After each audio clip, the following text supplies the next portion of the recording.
ทุกคนเคยสงสัยไปว่าในการเทรด binary option นี่หรือว่าการเทรดในแพลตฟอร์มของ BX Trade นี่อินดิเคเตอร์ตัวใดหรือว่าเทคนิคตัวใดที่มันตอบโจทย์และประมวลผลได้ไวที่สุดตุ้ยเชื่อว่าหลายๆคนเนาะยังสงสัยเลยอยากจะรู้ฉะนั้นในคลิปนี้เดี๋ยวตุ้ยจะมาแนะนำอินดิเคเตอร์ตัวหนึ่งเนาะที่เป็นอินดิเคเตอร์ที่ประมวลผลได้ไวตอบโจทย์สำหรับการเทรด binary option และเทรดในจุดที่บ่คือไผจุดที่หลายๆคนบ่มักเทรดแต่อินดิเคเตอร์ตัวนี้มันใช้ได้ผลดีในช่วงนั้นเดี๋ยวจะเป็นอินดิเคเตอร์ตัวใดเนาะเดี๋ยวเบิ่งกันแล้วเราจะใช้ในจุดใดเดี๋ยวเบิ่งคลิปนี้นำกันก่อนอื่นก็ขอสบายดีทุกคนก่อนเนาะก่อนที่ทุกคนจะเข้ามาเบิ่งคลิปนี้แล้วเบิ่งเทคนิคที่ตุ้ยจะมาแชร์มาแบ่งปันให้กับทุกคนอย่าลืมทุกคนฝากทุกคนกดไลค์กดติดตามกดแชร์คลิปนี้ออกไปเพื่อให้หลายๆคนได้เห็นคลิปนี้แล้วก็เป็นประโยชน์ในการเทรดให้กับหลายๆคนมาเดี๋ยวตุ้ยจะหาเบิ่งกราฟก่อนเนาะหาเบิ่งกราฟก่อนโอเคกราฟของซุยน่าจะตอบโจทย์เดี๋ยวเบิ่งในส่วนของอินดิเคเตอร์เบิ่งในส่วนของอินดิเคเตอร์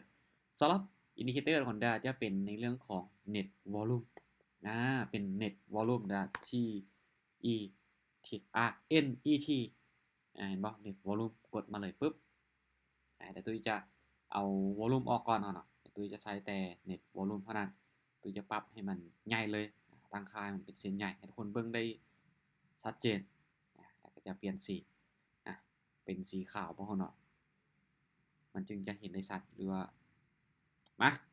เอาเป็นสีขาวนะโอเคเนาะสำหรับอินดิเคเตอร์net volume นี่มันใช้ได้ผลในช่วงที่กราฟมันลิ้นไซด์เวย์หรือว่าลิ้นที่แท่งเทียนสลับมันจะได้ผลหลายๆคนเนาะบ่มักในช่วงที่มันลิ้นไซด์เวย์ลิ้นสลับแบบนี้แต่อินดิเคเตอร์ตัวนี้มันตอบโจทย์เลยคือง่ายๆเนาะทุกคนสังเกตเบิ่งการเคลื่อนที่ในแท่งเทียนหรือในเส้นของ net volume นี่ถ้าหากว่า net volume มันซี้ขึ้นมาแบบนี้เขานั้นกดขายเขาไปตรงกันข้ามกับอินดิเคเตอร์ซี้ขึ้นหากดขายถ้าหากว่าอินดิเคเตอร์มันซี้ลงมันซี้ลงแม้นเฮานั้นตามซื้ออินดิเคเตอร์คือมันตรงกันข้ามกันแบบง่ายๆเนาะสังเกตแบบง่ายๆถ้าจุดใดที่มันช่วงที่มันลิ้นไซด์เวย์เนาะแล้วอินดิเคเตอร์มันซี้ขึ้นซี้ลงเป็นแหลมๆในจุดเนี้ยเห็นบ่มันต้องเข้าจะเป็นแหลมๆแบบนี้เลยมันซี้ขึ้นหากดขายมันซี้ลงหากดซื้อเนาะช่วงนี้มันจะได้ผลค่อนข้างจะหลายเลยในส่วนของอินดิเคเตอร์ net volume อ่ะเว้าไปทุกคนอาจจะบ่เห็นภาพนะเดี๋ยวตุ้ยจะมาเทรดให้คนเบิ่งเป็นกรณีศึกษาโดยงบที่ตุ้ยมีก็คือ$300$300เดี๋ยวเรามาเริ่มเทรดกันเลยในส่วนของอินดิเคเตอร์ก็คือ net volume เดี๋ยวมาเบิ่งไม้แรกนำกันไม้แรกเนาะตัวนี้โอเคมาตามซื้อขึ้นไปตามซื้อขึ้นไปเพราะว่าอย่างเพราะว่าอินดิเคเตอร์ตัวนี้มันซี้ลงมาเนาะมันซี้ลงมาเขาก็เลยว่าตามซื้อขึ้นไปแล้วถ้าเป็นไปได้ในช่วงที่มันได้ผลหลายที่สุดคือในช่วงที่มันสลับแทงต่อแทงเลยเขียวแดงแทงต่อแทงในช่วงนั้นมันจะได้ผลหลายที่สุดในช่วงที่มันแบบ3เขียว3แดง2เขียว2แดงแบบนี้เนี่ยถามว่าได้ผลบ่มันก็ได้เนาะแต่ว่าอัตราชนะมันจะบ่ค่อยหลายคือกับในช่วงที่มันเขียวแดงแทงต่อแทงเลยในช่วงนั้นนี่มันได้ผลดีเทคนิคตัวนี้ตอบโจทย์เลยตัวบอกว่าเทคนิคตัวนี้ตอบโจทย์เนาะเห็นบ่คือในช่วงตัวนี้เขียวแดงเขียวแดงที่มันเขียวแดงสลับแทงเลยนี่ยิ่งดีนะโอเคออเดอร์แรกนี่ถือว่าเฮาผ่านไปโอเคเนาะตุ้ยว่าถ้าว่ากราฟยังลิ้นสลับลิ้นสเวแบบนี้นี่มีโอกาสที่จะทำกำไรได้อยู่ออเดอร์นี้เฮาตามขายก็คือสังเกตในจุดนี้เนาะมันซีขึ้นในซีขึ้นในจุดนี้เฮาก็ตามขายเดี๋ยวเบิ่งเนาะว่ามันจะผลักดันราคาลงมาได้บ่เห็นบ่ในจุดนี้ในก่อนที่จะออกออเดอร์ไปมันซีขึ้นมาฮอดในบริเวณนี้เห็นบ่ฉะนั้นเนาะมันก็ตรงกับเงื่อนไขที่ว่าอินดิเคเตอร์มันซีขึ้นเอากดขายอินดิเคเตอร์มันซีลงเอากดซื้อออเดอร์นี้ท้าสุดท้ายเขาเนาะลงมาได้บ่นี่โอเค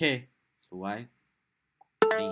ถ้ามันสลับแบบแท่งต่อแท่งแบบนี้นี่โอกาสยิ่งสูงตุ้ยบอกเลยถ้ามันสลับแท่งต่อแท่งนี่เขียวแดงนึงเขียวนึงไม้แดงนึงไม้เขียวนึงไม้แดงนึงไม้นี่ยิ่งโอกาสยิ่งสูง หลายๆคนอาจจะบ่มักเทรดในกราฟที่มันสลับเขียว1ไม้แดง1ไม้เขียว1ไม้แดง1ไม้แบบนี้แต่indicator ตัวนี้หรือว่า net volume นี่มันค่อนข้างว่าจะตอบโจทย์มากเลยล่ะพ่อเนาะในกราฟแบบนี้โอเคขายออร์เดอร์นี้ขาย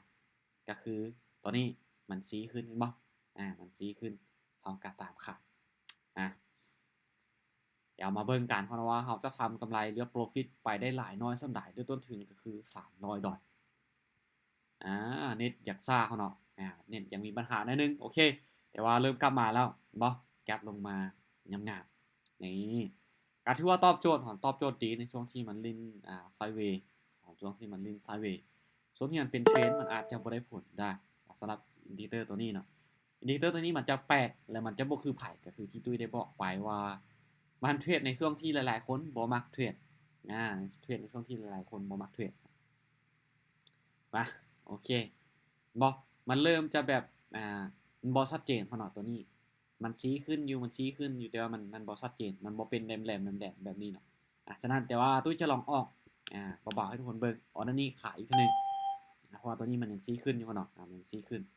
แต่ว่ามันบ่แหลมชัดเจนถ้ามันเป็นแหลมๆที่ว่าโอเค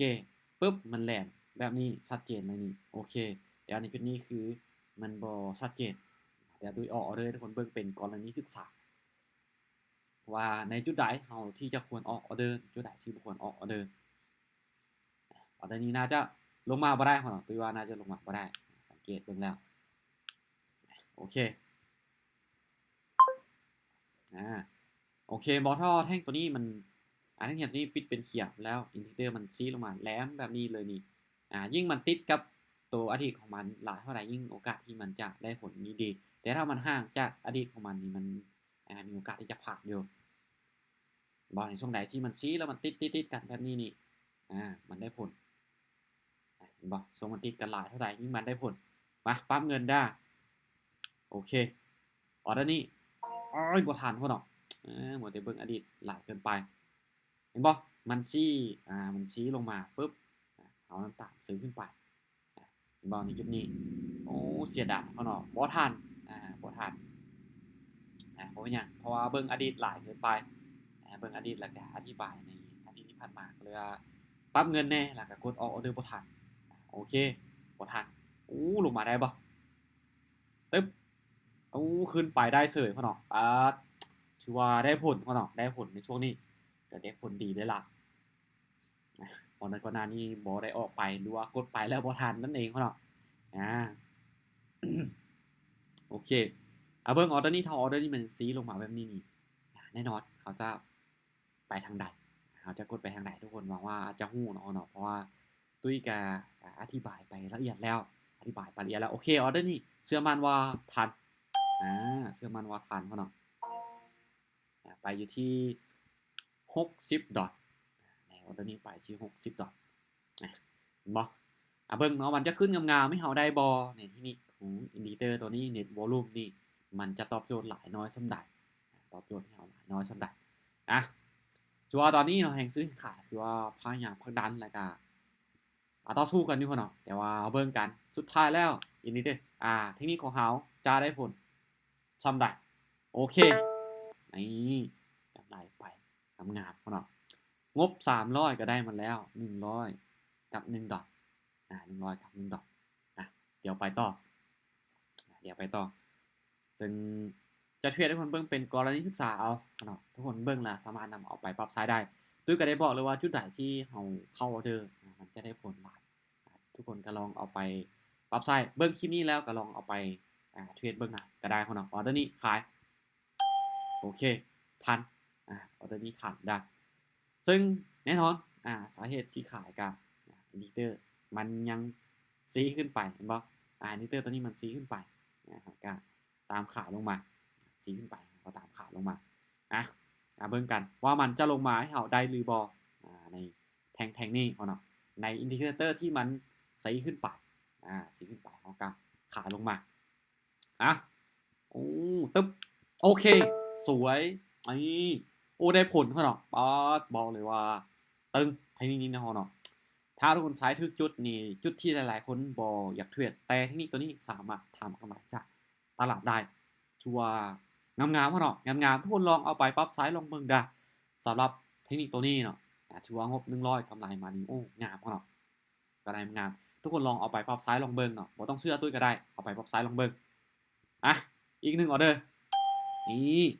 ตามขายตามขายอีกคือเก่าพ่อเนาะออเดอร์นี้ตามขายอีกก็คือนี่อินดิเคเตอร์ของเราเน็ตวอลลุ่มใสขึ้นตามสเต็ปพ่อเนาะตามสเต็ปโอ้ถือว่างามๆพ่อเนาะตลาดวันนี้วันเสาร์เด้อณวันนี้ที่ตุ้ยเทรดก็คือวันที่15วันที่15เดือน11มาวันเสาร์เวลา 10:29 นาที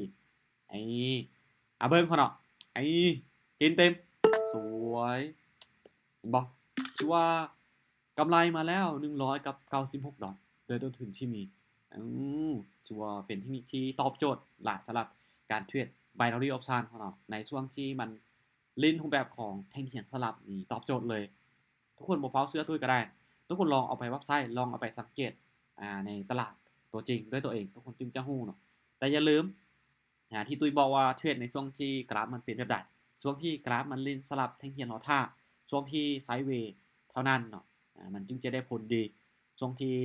ตลาดเป็นเทรนนี่มันอาจจะบ่ตอบโจทย์เนาะและสุดท้ายนี่อย่าลืมพุ่นเด้อถ้าว่ามักฮักทางด้านของการเทรดอย่าลืมกดติดตามช่องของตุ้ยไว้เดี๋ยวตุ้ยจะมีเทคนิคมีเคล็ดลับดีๆในการ